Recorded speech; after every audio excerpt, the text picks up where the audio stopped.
Hello, my name is Billy Cox and I am founder of this very, very small and pointless YouTube channel.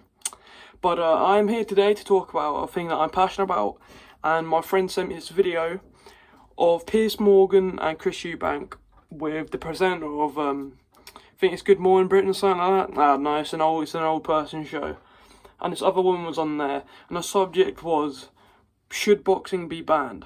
So, I have been doing boxing myself for 6 years now, and I'm going to explain what it's taught me, and I'm going to counter argument what their arguments was, and say my opinions on the sport. When I first watched this clip, I was thinking in my head like, I really want to do a YouTube video about this because I thought it'd be a really good idea, and I felt like, yeah, I think it's good to get educational points across. And I'd like to do more videos like this in the future, as well as gaming videos too. But for now, I'm just going to stick with this.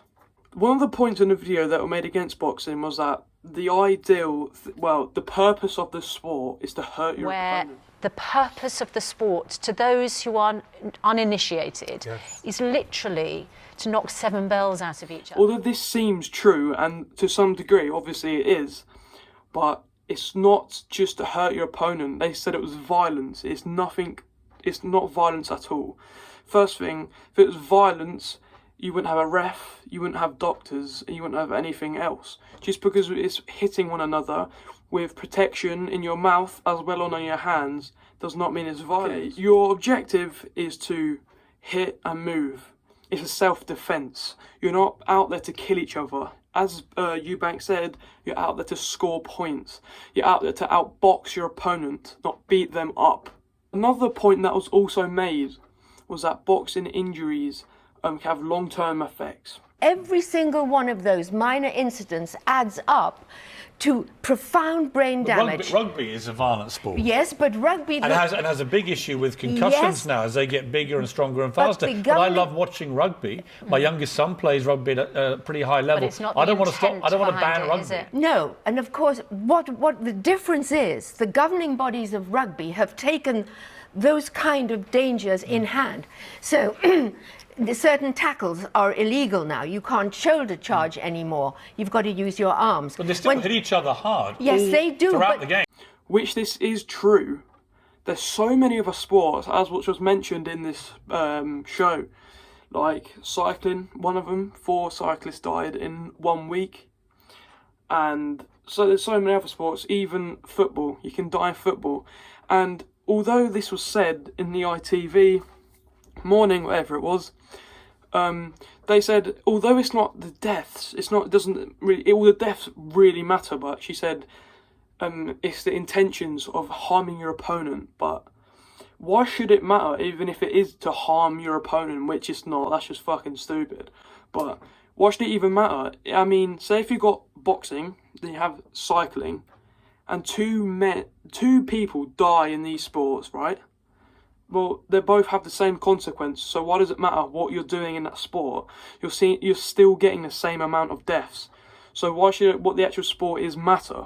I mean, you can't say, oh, ban boxing, but then have all these other sports that contain just as many deaths. Like, it's nuts. Obviously, with every sport has their consequence, and unfortunately, there's quite a few consequences of boxing, but as there are so many others. For example, in boxing, getting hit in the head multiple times is very bad for your head, obviously, and could, as the woman said in there, in the future lead to Alzheimer's and dementia and other head problems. But although this is true, so many healthy, very healthy people also get these illnesses. It's not just from, oh, you got hit in the head once, now you're going to get Alzheimer's because you've done boxing for a certain amount of years. An example of this would be Muhammad Ali. People say, oh, it must have been boxing that gave him Alzheimer's. Unfortunately, the legend himself, it's sad he went, and that was a very emotional day. But it was, in my opinion, it could have been, but I do not think it was boxing. I think he just got it. If you see his fights compared to other people's fights, right? He was the king of boxing, right? He was basically the king of boxing. He would hit, he would move, and he rarely got hit at all. That's the thing. And you see these other boxers, I could give loads for example that have retired. I mean, Mike Tyson, he's a brawler, an absolute amazing fighter as well. He's been in some serious collisions, and he was actually a very good friend of Muhammad Ali. He has not suffered from any head trauma, so I feel like he's been hit a lot more than Muhammad Ali.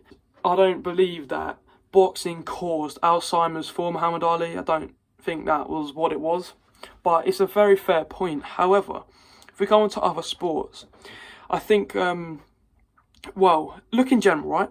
Exercise is very good for you. Running's very good for you. Cardio. Well, take this. I think it was either a cyclist or a marathon runner. An apology for which one, but I can't remember. But he was, I mean, people would think, oh, marathon, okay, that's the least risk. But this man, he had a heart attack. And he was in hospital for ages. And now he can't even talk. He literally, he emailed the government. This is no word of a lie. You can search it up on YouTube. If I can find a place, I'll leave a link. But he emailed the government or wrote a letter. I can't remember. From obviously a help from assistant. He couldn't read, write, or anything anymore. But him and his assistant wrote an email or letter, as I said, but to the government, and he's saying that he wants to be put down. Anesthesia. I don't have to say that shit. I'm sorry, man.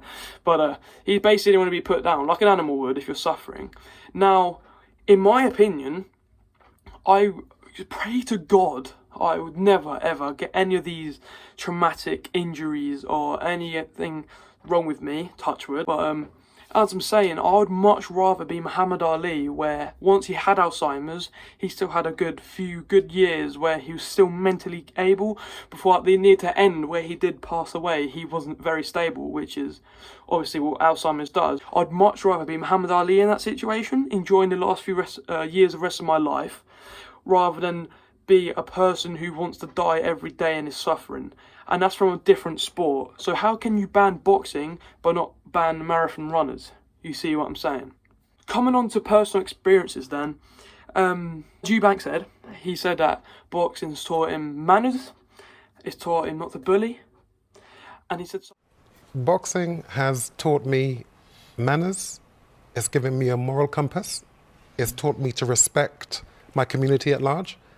It's taught me to have integrity, because I could never have got to where I got to, or boxers cannot get to where they want to get to without applying themselves to integrity. It teaches dignity. It teaches you not to bully. It teaches you to protect and serve. And so all of these principles and prerequisites... I tell you, he is correct. Boxing has taught me discipline. And the biggest thing boxing has taught me is self-defense. It's the most underrated thing, and everyone should learn a self-defense, and that's what they didn't actually pick up on, which I'm very surprised. Self-defense is so key. I mean, any situation, obviously talking away out of anything is the best way forward, but some people are dickheads in life, and you've just got to fight your way through it.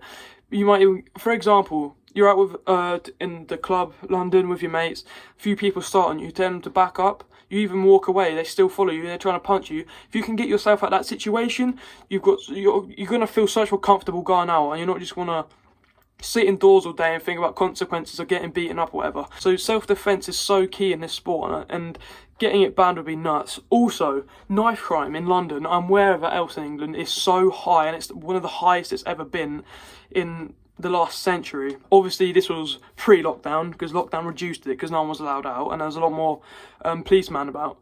But there's been many ads and even videos about how boxing has helped people come off knife crime. They said they felt the need to never carry a knife on them anymore because of the self-defense, and they said that it's taught them discipline and how they respect their families and their mothers. That relatively sums up the whole thing, everything that was said on the show, and I've basically gone through everything. But as I said at the start of the video, I'd really love to do more videos like this, standing face to face, talking about relevant issues, problems, and things we're interested in, let's be real. But yeah, that's basically summed it up for this video. Smash that like button, you know how it is around here. I'd love to, I'm going to definitely upload a lot more. I've not uploaded in ages. You'll check out the dead trim. Gonna pre-shave it all off. That could be a next video, can't it? Hey. But now on real though, please smash the like button, subscribe if you want to. It helps out a lot with the channel, and I'll see you guys in the next video. Keep loving, be good motherfucker, and I'll see you in the next one. Peace.